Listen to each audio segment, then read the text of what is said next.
The following program is a Town of Colony television production of the William K. Sanford Town Library. It goes all my life's a circle, sunrise and sundown. The moon rolls through the nighttime till the daybreak comes around. And all my life's a circle, but I can't tell you why. Seasons spinning round again, the years keep rolling by. Hi, I'm Kate Dudding, and I'm a storyteller. Welcome to Story by Story, celebrating the human spirit. Joe Doolittle, my partner in these shows and in many other things, but we're married, but not to each other. He couldn't make it today. But I'm glad that you have. At this point in the show, Joe usually asks me, what have you participated in storytelling that was interesting in the past month?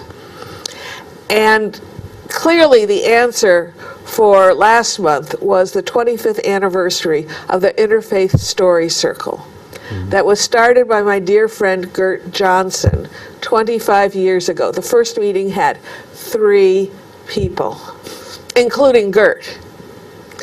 But this 25th anniversary had 50 people. And they shared memories of storytelling events sponsored by the Interfaith Story Circle, also events from Children at the Well, which was a spin-off or a sister program to the Interfaith Story Circle. Children at the Well, youth storytellers for peace and understanding. I shared a story of how I had an epiphany at a mosque. I was at the mosque because of an Interfaith Story Circle meeting. And I realized that, well, I had always assumed whenever I heard years ago that Muslims prayed 5 times a day, that it had to be quick. If you did it 5 times a day, heck, that was jumping to a huge wrong conclusion. But as part of this Interfaith Story Circle, we went to the sanctuary for their evening prayer service. And we were invited, and I thought, sure, I've never done this, and besides, it'll be quick. Well, it wasn't quick. It was like 10 minutes. And I realized, oh my goodness, if these people do this 5 times a day, and it's not like they do it by the clock, they do it by the sun, so each day it's a different time, each of those changes by a minute or 2. It's like their whole day revolves around this. And I jumped to a conclusion, but it was a better jump this time, that if you were an observant Muslim, you can't be a terrorist. It just didn't seem reasonable that somebody would go, oh, look at the time, it's time to pray, I'll finish this bomb later. You can't pray 5 times a day and go out and destroy people. And I found corroboration from both Time magazine and the Dalai Lama on that. So, anyways, so that's what I did that was interesting and actually fabulous. And the Interfaith Story Circle is going on. It's now, they've created a parent organization for those 2 programs called withourvoice.org. And there'll be a final meeting of this season of the Interfaith Story Circle, and I'll tell you about that later. But today we have with us a storyteller from Cambridge? Greenwich. From Greenwich, Kelvin Keraga. Welcome, Kelvin. Well, thank you very much. Thank you very much. Thank you so much for coming. I've heard you often tell with Siri Allison, who has been in that seat, and at the Word Plays up in Salem, and I think word play, a Celebration in Proctor. Yeah, that's right. Yes. I've done that. Yes. And I was mentioning to my husband, I'm doing this tomorrow, and my guest is Kelvin Keraga. He goes, the tall fellow tells me, oh, him. Yeah, Kelvin is really good. But thank you. You have a job with New York State. Right. as a supervisor in energy? Yeah, I work for NYSERDA, New York State Energy Research and Development Authority, and I'm the technical services manager for residential homes. I oversee the technical aspects of insulating and doing work like that for the families we serve through the program. Okay. So that seems to have nothing to do with storytelling. So how did you get involved in storytelling? Well, actually, my background was acting. I acted in Boston and San Francisco and New York for a bit. And I did when I Googled your name, you had parts in 2 movies. Yeah, some real low budget movies. I did a couple of them. It was kind of fun.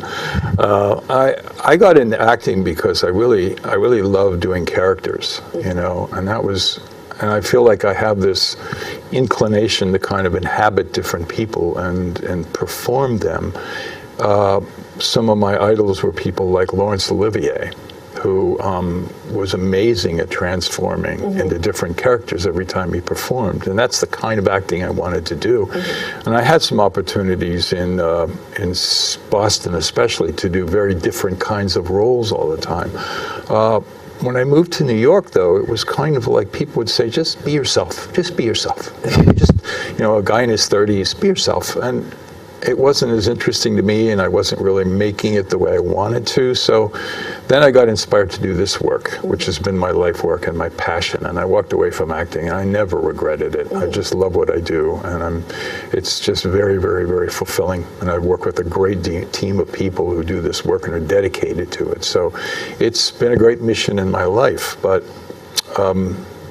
about 23 years ago, at Hubbard Hall up in Cambridge, which is a place that I perform at, we started doing an event called the Community Holiday Breakfast. And every year we focus on a different culture or country, like Spain or France. And last year we actually did Jerusalem, and we focused on just the city and the 3 different great religions that honor that place. But about 2 or 3 years into it, I came up with this idea. Oh, my role in that, by the way, is I'm the MC. I kind of introduce things. I explain the cultures of the place. I introduce we have singers and dancers and kids from the dance schools and stuff like that performing. Great fun. It's a really fun event. But I got interested in maybe doing a story every year, and I started making it a goal to find stories typically related to the holidays or the change of season from cultures that maybe weren't so well known, and kind of started researching old stories and performing them. And I really like that. I like storytelling because you're not relying on a director to come up with a part for you to maybe get to do, where you have to wait for a part to come along and hope you're the one they pick. Instead, I just say, I'd like to tell this. You are the director. You are the writer. Yes, and of course that creates a really big responsibility, because when you're working alone, you really have to make sure you're doing something that's worth the audience's time. You really have to consult with people and really honor the fact that the story's not really finished until the audience is there. And it's really, even if they don't pay anything, they're still donating their time and their energy to being in the room, so you really owe it to them. So with storytelling, I think you have to be a little bit more extra careful to make sure that what you do is worth the audience's time. But the wonderful freedom, as you know, is you find the stories and invent, rewrite, whatever you feel is appropriate to do. And for me, I like to kind of inhabit the characters as I perform. You do that very well. Well, thank you, thank you. And it gives me a chance to kind of play roles I would never even be cast in, quite frankly. You're too tall for that. I'm too tall, and I'm kind of a little older than some of the characters I would like to play. Well, time has passed. I don't know if you know Tom Weekly. Oh yes, oh yes. I saw him tell a story in the first person as a 5-year-old little girl. Yeah, he's a wonderful storyteller. Yeah. He is just great. And it took a moment to go, beard, ignore the beard. Very poignant story that he found on his knees in the children's section of the library. Oh, that's Last wonderful. week my brother Anthony died, I think is the story. Oh, is that right? Yes. So, anyways, I'm sorry. So you inhabit your characters, even though you wouldn't have typically been cast as that. Yeah, and you know, my stories come more out of an acting background, and I watch people like Barbara Shapaitis, for example, who just engages the audience and interacts a great deal. I'm more kind of a performance storyteller, at least generally. When I do the stuff at Hubbard Hall, it's a little different, but most of my stories are more kind of performance pieces I write. And very often I like to do them in character. I like to try to find first-person stories because I like the immediacy of playing a character and having a character talk to the audience on stage. So that's generally the way I work. So you're on the sort of the acting, storytelling kind of has a broad range, and some people are in the acting spectrum. I guess there are several dimensions. Some people love props. Some people hate props. I think it's what the teller prefers, and as long as it's serving the story. Yeah, that's right. I mean, I talked to a storyteller who said to her it's very important to not be in the story, to be telling the story, but be outside the story. And that's great. And then there are people who do stories about themselves and tell their personal lives and do it very wonderfully, you know. So to me, it's a little like music, you know. There are people who play acoustic guitar, there are people that sing a cappella, there are people that have great big synthesized, orchestrated work, and it's all good. It's all different ways to do it.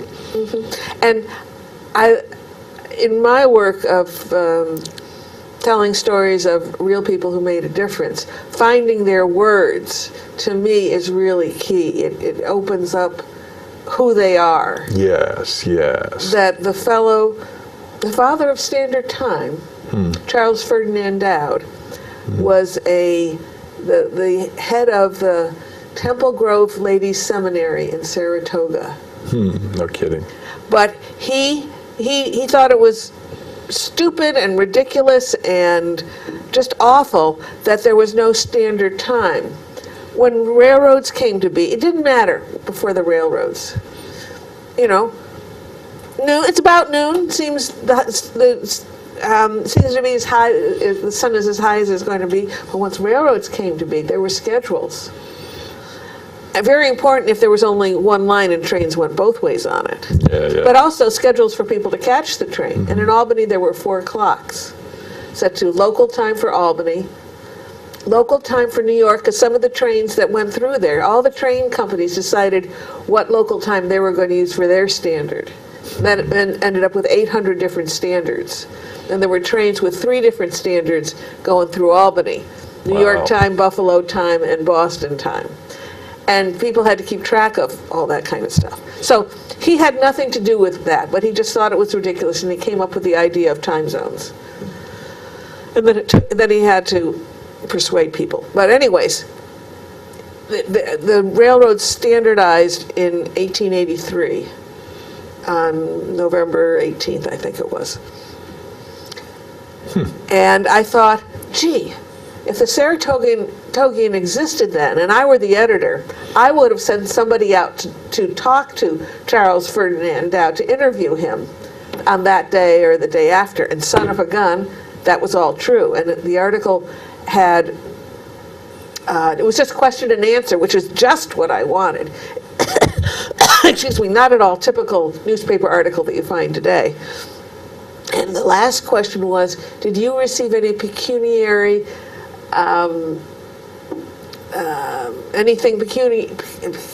pecuniary support for your work? Did you get paid for this? And he said, no, except for when I sold my brochures describing it. But for me, it was a labor con amore. And that wasn't even translated in the newspaper, a labor of love. And I'm pleased that this problem has been solved in my own time. So, clearly, I mean, you know, he's a modest guy. He's not, you know, well, I've been telling I told the railroads for years they should be doing it, and finally they came to the right conclusion. That wasn't him at all. Yeah. So the words. Well, you know, you're so right about that, because the thing is, when you do a historical person, You know, it's just so important to try to get their personality right. And when you get their words and you get every clue to who they really are, it's so much better than when somebody gets inflated and distorted into something that is more reflective of the people doing the performance than the real person. Yeah. Right? I love Broadway, but Annie Get Your Gun doesn't really have anything to do with the real Annie Oakley. I mean, she did marry Frank Butler. They were both sharpshooters, but they didn't compete. They only competed against each other once. And then he spent several years wooing her by writing to her, including poems. Wow. So, yeah, that reminds me of. I just saw Birdman of Alcatraz recently, which is a wonderful movie with Burt Lancaster. But I read afterwards that when some of the other convicts who'd been in prison with the character whose name escapes me, they laughed. They said he was so different and so much more brutal, actually, than the character in the movie. They just laughed when they saw the movie because it was so different. Yeah. Oh, good movie, wow. though. Good movie. Inspired by. Inspired by. Yes. Inspired by. That's the word. Okay. So could you inspire us with a story? I know you've come with two. Yep. One is one of the stories I told at Hubbard Hall during the Iceland, when we did Iceland as a holiday. This is a story that's freely adapted, I have to say, from a story from Iceland. There was a man named John Arneson who was he was a museum curator and teacher and a custodian too, but he gathered all folk tales from around Iceland. And he was kind of the Hans Christian Andersen of Iceland, and is attributed to having collected these great old stories. So this one I adapted from a couple of the stories, which I think had a common root, and then separated out into different stories, and I brought elements of them together and added my own stuff and a few things. It's called The Hidden Woman, and it goes like this. When Arnur came of age at the farm at the Rotteful in Iceland, he was given the task of guarding the sheep out on the green, grassy Icelandic plains. He loved the landscape. He loved to lie back and look up at the sun and the moon and the stars and just marvel at the mystery of life. But he was a friendly guy too, and he befriended everybody with an easy manner, open smile. There was, however, one woman with whom he found it difficult to engage conversation. Her name was Una, and she was a very short, very thin woman with a pale, pretty face and sad blue eyes. She had come to the farm 3 years before to help with the raking, and a rake seemed like it was touched by magic. She quickly did more work than anyone else. The farmer, whose name was Ger, took a liking to her and brought her in to manage the affairs of the farm. She always treated people with great respect, but always with this kind of distance. The young man Arnur would have accepted her somewhat distant friendship for what it was and let it go at that, except for the dreams. Every night on Christmas Eve, he would have the same dream. He would dream that he was floating and yet bound, that he was with friends who were enemies, that he was in a celebration but with great sadness, tears. He knew that these dreams had something to do with Una, but he knew not what. Well, this particular Christmas Eve, he decided to try to find out. He went to bed and lay awake in his bedclothes, feigning slumber. Now, this wasn't easy to do for a young man who'd been working in the fields all day, but he managed to pull it off. And that night, in the middle of the night, his door creaked open, and Una came into the room. She was carrying this strange bridle, like a horse's bridle. She walked over to the bed, climbed on his back, put the bridle over his head, tugged the reins, and he was lifted up and off and floated over the bed. The great window on the wall opened up, and they glided out into the Icelandic night. It was cold, but he was perfectly comfortable. She tugged the reins and turned him, and they headed west across Iceland. And as they glided along, and he could look down and see the roads winding through the hills like string around bales of hay. In the windows of the houses, he could see the faint flicker of late-night hearths. And in the distance, he could see the misted lens of the ocean. They glided along for a long time until she drew him to a mountain on the far west of Iceland, and she landed him in a barren upland reach next to a deep, steep ravine. She climbed off his back, went over the side of the ravine, and disappeared. Well, he tried to get up, but he found he couldn't move his arms and legs with the bridle on, but he managed to shake it off with his head and climbed up and looked down the ravine. And he saw that there was a set of little ancient stone steps going down into the ravine. And he could see Una down in the distance descending. Well, he started to follow her, but he kept his distance just in case she turned around. But she never did. And the two of them descended down into the bottom of the ravine. When he got there, he was startled to find himself in the middle of a strange little village. There were stone pathways leading through fruit orchards, and on the walls of the ravine there were birch wood doors leading to cave dwellings. And up on the walls he could see these tapestries with intricate designs of the sun and the moon and the stars and other shapes too, strange, beautiful shapes he'd never seen before. He was following Una, and he saw that she was heading towards a great big circle in the center of the village with a long table, and all the villagers clustered around it. So he slipped his way around behind some houses and some bushes until he found a rock near the table where he could watch everything close up. And when he got there, he saw that this was a village of the Holdu folk, the people that we call the elves. Now, long ago, his mother had told him about the elves. She said that it was said that in the Garden of Eden, Eve had been washing her children when God called them forth to be seen by him. Well, she hadn't finished washing them all, so she only brought forth the ones for God to see that were cleaned.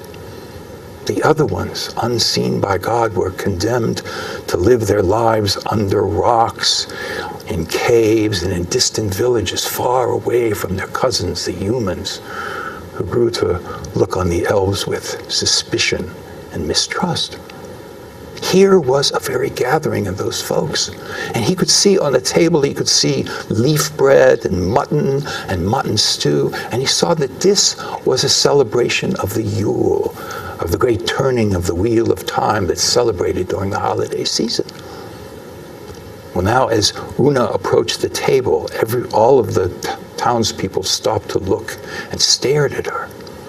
And then one stocky, bearded young elf walked up to her and put his arms around her and said, "Wife, it is so good to have you home again." And two little elves came up, and the four of them wrapped their arms around each other and embraced while the rest of the town looked on.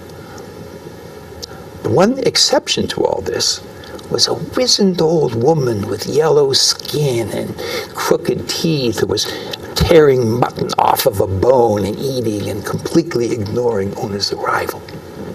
But now Una's husband took Una by the hand and led her over to the woman and said, "Mother," he said, "we understand your anger for us for getting married without your consent.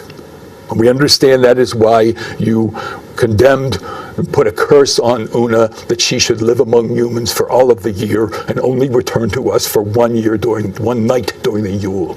But she has suffered enough. The children have suffered enough. Mother, it is time for you to end this curse and let Una return to us for good." The old woman didn't even look up. "Why, son," she said, "Una knows, and you know, that she has the power to release herself from this curse. All she has to do is live among humans and be accepted by them, and the curse is lifted." "I have lived among humans for 3 years," said Una, "and they have accepted me well enough." "Yes, but as a Holdu folk? As an elf? Do they know what you really are? Have they accepted you as such?" "Kera is a very religious man," said Una. He would never accept me. His family wouldn't accept me as an elf. He might have me imprisoned or worse. I would never see my children again. Well, said the old woman, you have chosen your fate, and there is nothing more that I can do about it. And she tossed away the bone, hitting the very rock behind which Arnor was hiding. Una looked at the old woman for a moment, and then she turned to her children and said, come, children, let us play while there's still time. Arnor decided not to follow the family as they went off to have some time for themselves, but stayed behind the rock and watched the feast. And then he saw then the sadness in the corners of everybody's eyes. One handsome young elf stood up and sang a beautiful, sweet elven song, and everyone was moved to tears. And then Arnor decided that he'd better go back up in case Una would return and find him missing. So he decided to leave. But before he did, he reached over and grabbed the bone and put it in his pocket. And then he worked his way through the streets and climbed the stairs and went up and put the bridle over his head and waited for her to return. All too soon, Una trudged up the stairs slowly, climbed on his back, tugged the reins, and they glided off eastward across Iceland. She glided him into his window, landed him on his bed, took the bridle off, and she was just about to leave the room when Arnor jumped up and went, Una, he said, I had such a strange dream. I dreamed that I was in a village of the Holdufolk, and I dreamed that you were one of them. Well, said Una, we cannot ever account for the strange imaginings that our dreams give us. No, said Arnor, no, and I would pay it no mind at all, except that you are in my room, and I have this in my pocket. And he pulled out the bone. Well, now you know, said Una. I'm sorry to have used you in such a way, but surely you see I have no choice. Ger is a very good man, but he's so religious. He and his family would never accept me for what I am. And so I am resigned to live the life that I am condemned to live. Arnor thought about it for a moment, and he said, you know, Una, when that old woman made her curse, I don't believe she said how many humans must accept you. So it seems to me one lone man will do. When I first met you, I accepted you as a friend. When you kept your distance from me, I accepted you as a friend that was a kind of a wounded bird. But now that I saw what I saw, and I know what I know, I accept you as a friend and as a Holdufolk. So, you see, Una, the curse you were under has already been lifted. Go home. Go home to your family. Una looked at him for a moment. And then her pinch-drawn face broke open to this great big smile. It was for Arnor, it was the most magical thing he'd seen all night. Thank you, Arnor, thank you, she said. And listen, Arnor, she said, soon you will be given the opportunity to change your life. When it comes, take it. And she kissed him lightly on the cheek, and she was gone.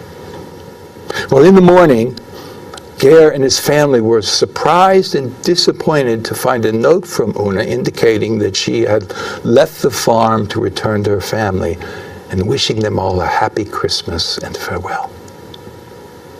Well, that night, Ger had a great big Christmas feast, and it was for Arnor. It was the most wonderful feast he'd had in a long time. First of all, because he'd solved the riddle of the dreams, but also because he knew that in another place, another kind of people were having their own kind of celebration with their own food and their own songs. and their own wishes for a good new year to come. And that for one particular family, that wish was already coming true. And then there came a time a few weeks later when a visiting silversmith came to the farm and invited Ornor to come and apprentice. Well, remembering Una's words, Ornor complied.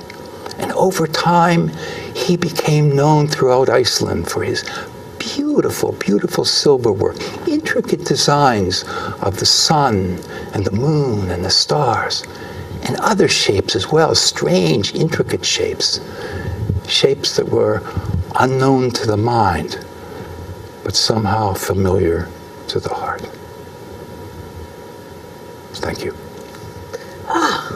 That was perfectly splendid. Thank you very much. Thank you. I was riveted. He's a horse. Well, he's a flying horse, and then this.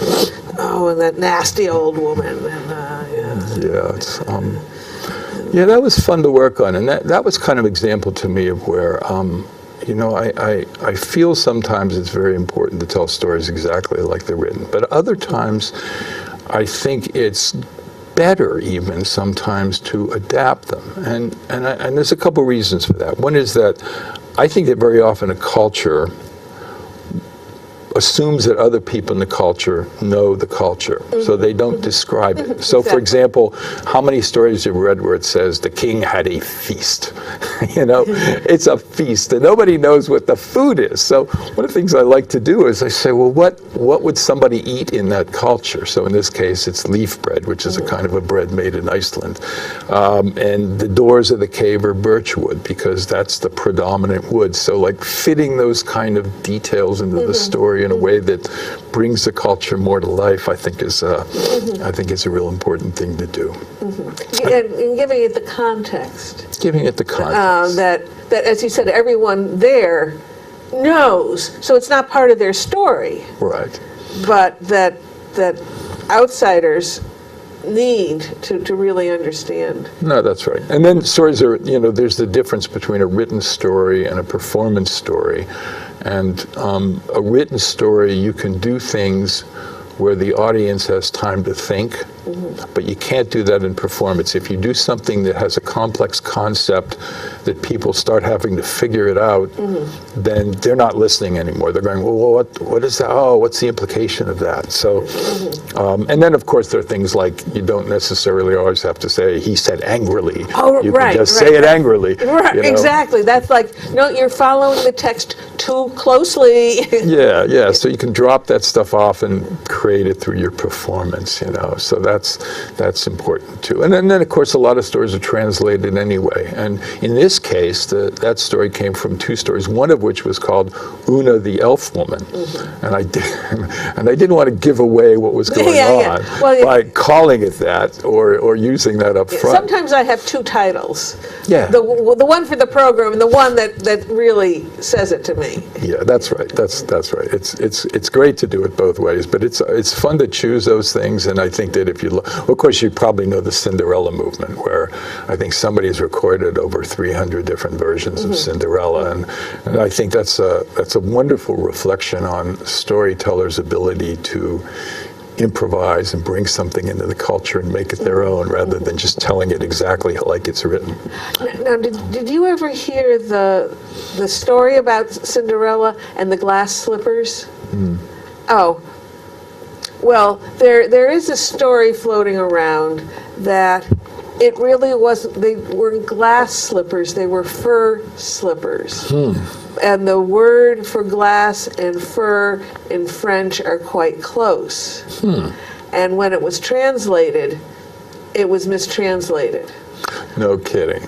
That is just a story, however, because I went to a talk at the Clark Art Museum on some of their books, and it was on books on folk and fairy tale. So I said, oh yeah, I'd like to go see that. And I have held in these two hands a book of Charles Perrault, published in 1685. Wow. And so, and I was a French major, so I'm flipping to Cinderella and going, the slippers, and it is the word there for glass. So that disagrees with its story. So then I went to Snopes.com and found out that yes, that was a story, but as far as they've figured out is that Perot added that it was glass slippers, that it hadn't been glass slippers previously, and that he added the glass slippers. Do you mean he added after they discovered there was a miss of the No, word? Or he no, just no, added it? that was part of the story that he added, that it was just, she dropped her slipper. And that was what it was prior to him writing it down. And he thought, oh, making it a glass slipper would be even cooler. Yeah, yeah. So did he write the story originally, or was it No, he adapted it? He adapted it. Yes. Okay. So Well, there you go. There's a wonderful example of a writer, storyteller adding something that's become such an iconic image. You know, the glass slipper is you know, it's a great image that wouldn't be there if he hadn't indulged in doing that. except I take dance lessons twice a week. Yeah, well, there's that. Those are not really what you want to dance in. Tap shoes have split soles, a sole for the ball of your foot and a sole for the heel, and there's nothing in between to make the shoe more flexible. So I the see. glass slipper is the antithesis of all that. Well, maybe he would have said Mylar if it existed at the time. Yeah. Right. No, But no. but shiny. Anyways, we digress, and we have more important things to do. Okay, so now I talk about coming events, and I happen to be in the first coming event. The first Tuesday in June is June 5th. Joe Doolittle, my absent partner, hosts First Tuesday's Tales and Stuffs at Arthur's Market and Historic Coffee House in the Stockade section of Schenectady. I will be the featured performer there on June 5th, and my topic is acts of kindness. So you're invited to come. It's an open mic for storytelling, music, and spoken word. And join in the theme or bring something else. That starts at 7. Sign up is at 6:45. Then, someplace you've also been, the Saratoga Storytelling Open Mic Oh, yes. in June is on, as always, right now, the second Wednesday of the month. That's June 13th, 7 p.m. It will be at Woodlawn Commons, which is in the Harkness building of the Wesley Community on Clement Street.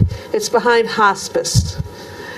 And you're welcome to come as a listener or as a teller.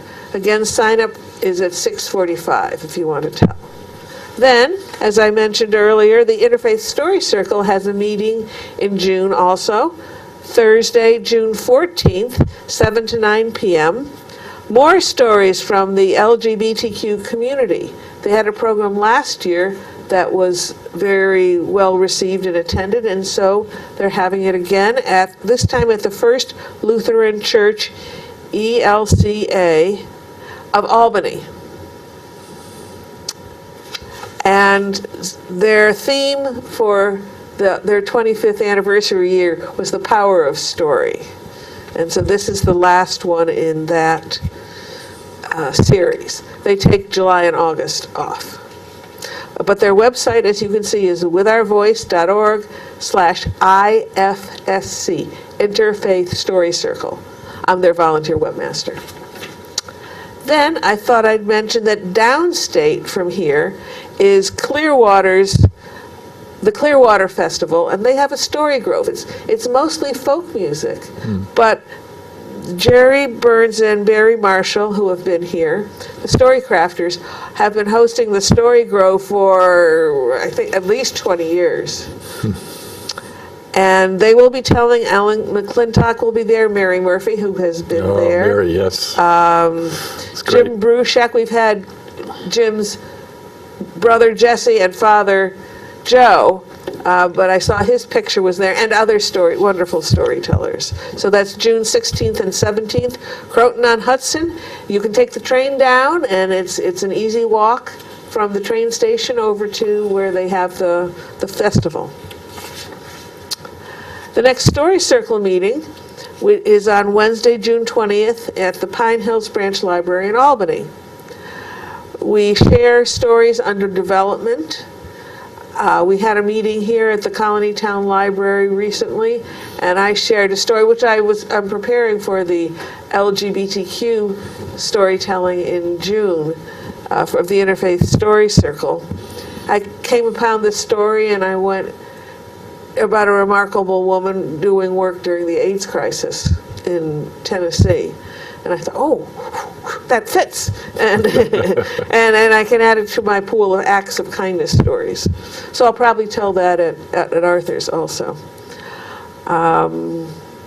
So you can come if you have a story you want to share. Please, we don't read the stories, we tell them. Or you can come and listen. Then, this is a coming attraction for July. Up at Weowaka Center for Women on the east side of Lake George, they're having a week of Georgia O'Keeffe programs. And two of us from Story Circle are participating in that. I will be telling stories on Sunday night, July 8th at 7 p.m. about Georgia O'Keeffe, her home, and her art. One story is going to be about, I'm working on that right now, my visit to her home in Abiquiu.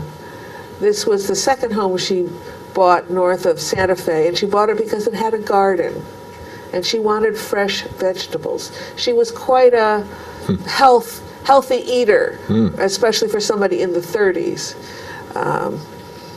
And you can see how her home, she did a lot of paintings of her home and of the surrounding areas. So that was very exciting, the visit that I took several years ago. And then I will give my program, Georgia O'Keeffe in her own words.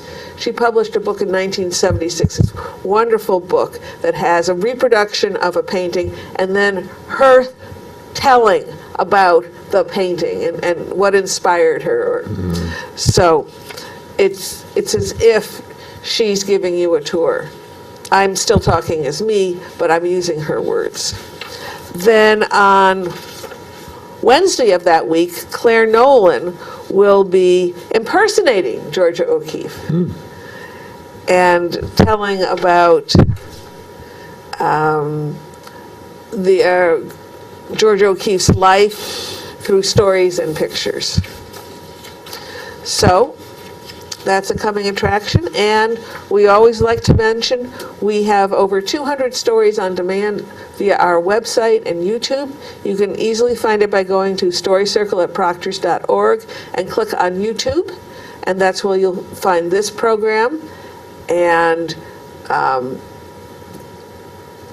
Kelvin's stories will be cut. You can start them. I'll put a link up so that he'll just start at the beginning of his two stories.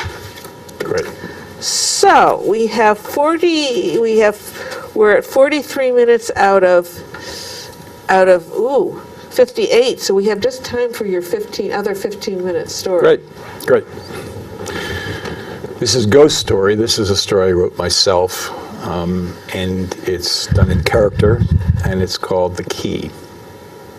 And it goes like this.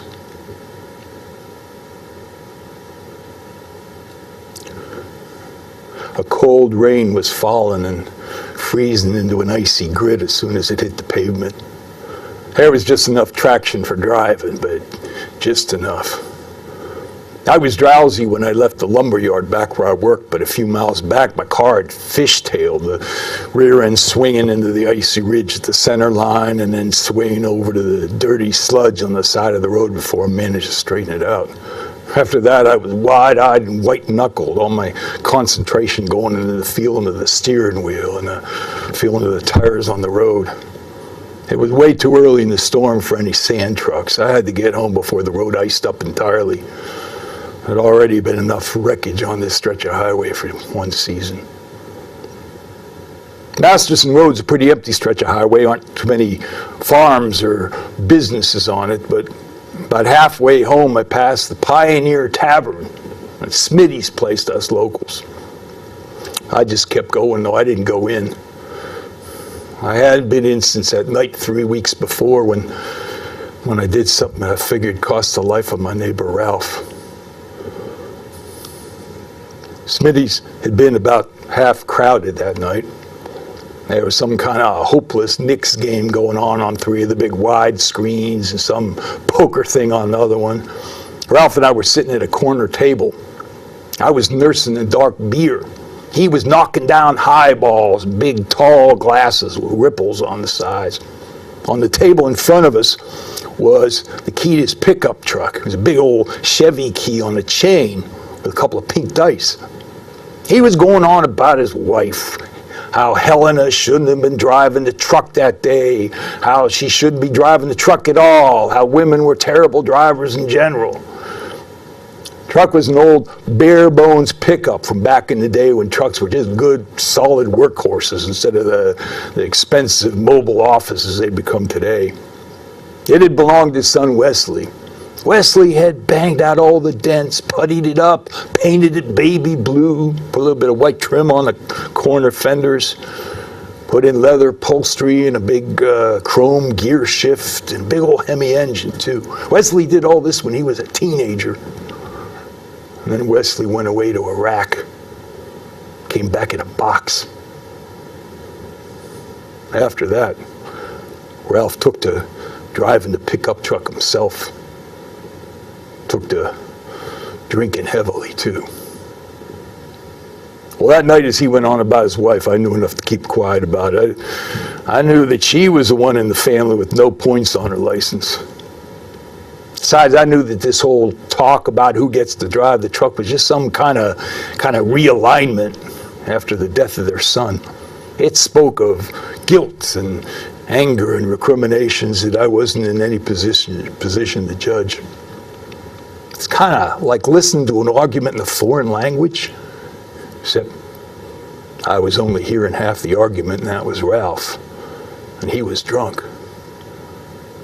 Well, something must have happened in the Knicks game because this old farmer named Rex, who was sitting at a bar a stool at the bar, started screaming obscenities at the TV screen. Well, Ralph pulled his chair back and turned around to see what was going on and knocked over his drink, and whiskey and ice spilled all over the table. So I jumped up and I grabbed the key to get it out of the way and some napkins. I started cleaning up. Ralph pushed back and bumped into a big burly guy in a green t-shirt I'd never seen before, who glared at both of us. And Ralph looked down at his wet lap and he said, "Well, I guess that about does it for me. Now where is that key?" I held it up and I said, "I think I better drive you home, cowboy." "Drive me home," he says. "I don't need you to drive me home. I got my son's pickup truck. Now give me the key." "I'm going to keep you out of trouble," I said. "Keep me out of trouble," he says. "You're going to get me in trouble. Now give me the key. Give me the goddamn key." Heads were turning. I was tired. I mean, he'd done the ride 100 times. I held the key and I squeezed the dice for a minute. And then I handed it over to him. "Be careful," I says. "Always," he says. Well, I figured I'd leave too, drive along with him, keep my eye on him as he's going home. But then he headed over to the bar for another round. And I just left in disgust.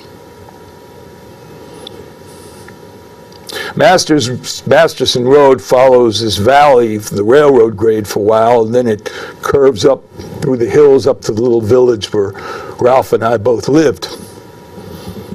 About 200 yards up, it makes a sharp right turn in the face of a wall of shale.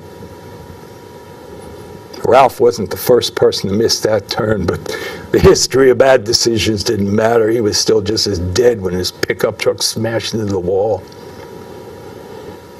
The truck was still smoking when the EMT guys got there and realized there wasn't any point in hurrying any longer.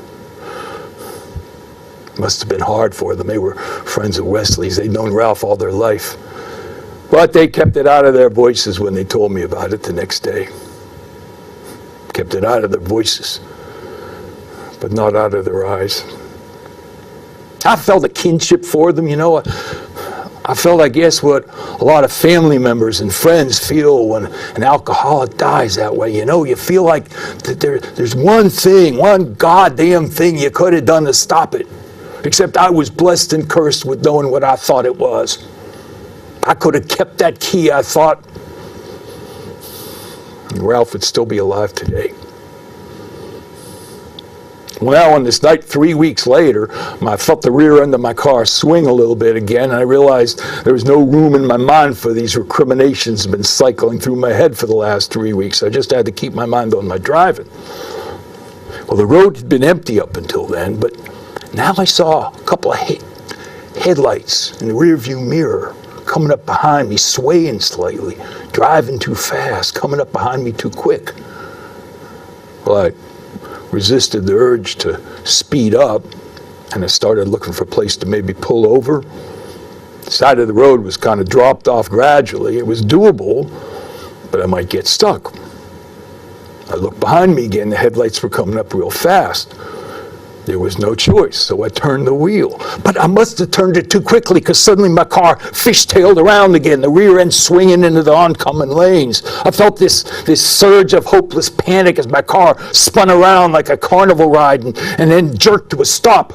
I was sideways across the road. I looked out my driver's side window and I could see the headlights bearing down on me. There was no time to get out of the way. I froze. And then in the last second before impact, I saw that it was the baby blue pickup with Ralph at the wheel, and then he was passing through me like a cold wind and a deep pang of regret. And then outside my passenger window, I saw the lights blink once and then drive off in the distance and disappear around the curve. All this before I knew none of this could have happened. I just kind of went out of myself for a minute. And then when I came around, I realized my feet were still pressed down on the brake and the clutch. I turned the key and the engine made a little scritch, and I realized it was still running. Pulled the car over to the side of the road and just sat for a minute. I felt like I was in the moment right after I gave Ralph the key. I felt like I just wanted to just go back a minute. Go back in the moment before I gave it to him. But I couldn't. Too late. I got on the car and got on the road again and started driving again. I began to wonder if Ralph would be waiting for me up at that curve in the road. I kind of knew that he would be. And sure enough, when I got to the curve, there was the ghost of the baby blue pickup truck smashed into the wall of shale. Well, I got out of the car and walked over to take a closer look. The ghost of that wreckage was brutally real. The hood was all folded up and you could see bits of shale caught in the creases. The fenders were chipped and Bondo was showing through. The windshield was bloody spider web. Passenger window was completely gone. So I went over and I looked in. And there was Ralph, his back to me, his hunched over, a big reddish-brown stain on his denim coat. I just stared at him, waiting to see what would happen. You know, would he ask me why I gave him the key? Would he scream at me? Would he yell at me? Would he laugh? I mean, what the hell does it matter what he does anyway? He was a drunk. What the hell does it matter what a drunk does? It mattered to me, though.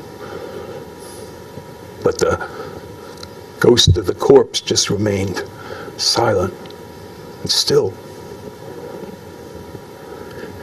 And then I noticed something. In the dim light on the floor below the passenger seat, I could see the Chevy key on the chain with the pink dice. So I looked in the ignition. And there was another key on a ring with 7 or 8 other keys and a Harley medallion. I thought about it and then I realized what had happened. The key on the chain with the pink dice was his wife's key. He said she'd been driving a pickup truck that day. She must have got in or got out, and he got in without taking it out. That's why he had it that night. But he had his own key, only in his pocket or whatnot. And he would have driven off whether I gave him the key or not. So I didn't kill him. I didn't kill him. And maybe that's why he appeared to me this night, just to let me know it wasn't my fault. It wasn't my fault. I just stood there for a moment, and then I just said, "Thanks, Ralph. Thanks." And then I went back to my car and got in. When I turned around to look again, the ghost of the baby blue pickup truck was gone. Well, the icy rain had turned to snow by now, but I drove real careful the rest of the way home. You know, I think that was probably Ralph's last gift to me, was a demonstration of what could happen if I was reckless with my driving. I thought if I was ever in that situation again, I would hold on to that key no matter what kind of recriminations came to me from across the table. But I guess I also knew that an alcoholic will always find a bottle and a key, and sometimes a wall of shale to smash it into. When I got home, my wife was cooking dinner. Went up the steps into the kitchen and just put my arms around her, and I just held her until she finally realized that I was really and truly home again. Thank you. Whoa, that was quite a ride. Thank you. And that came all out of your brain, huh? Yeah, I was driving home one night, and there was a pickup truck in front of me, and suddenly it swayed a little bit, and that was the start of it. But you know, there's a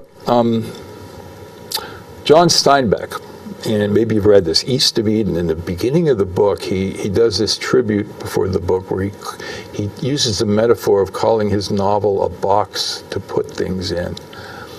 And I think that's true of stories too, because I think when I write, I'm sure it's true for you too, it's like things happen to you in your life and you come up with a concept and then you go, ooh, this would be a nice thing to express in the story, you know. So for example, I was in the canyon area hiking, and I hired a guy to drop me off at the trailhead so I could get to my car and not have to cycle around.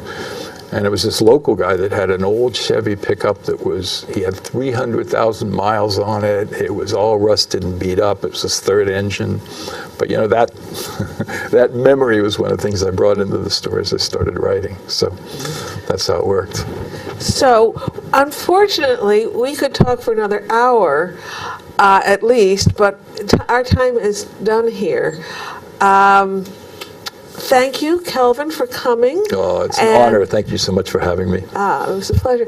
And the community event for learning about around the world, that has already happened this year? That happens every December in the holidays. Okay. First week of December, second week of December is when we do that. And then Whispering Bones. Yeah, that's my night of ghost stories at Hubbard Hall, and that takes place about the last week of December. And it's a mixture of stories by various storytellers and actors. Okay, so thank you for coming, and we hope you come back next time. It goes all my life's a circle, sunrise and sundown. The moon rolls through the nighttime till the daybreak comes around. And all my life's a circle, but I can't tell you why. Seasons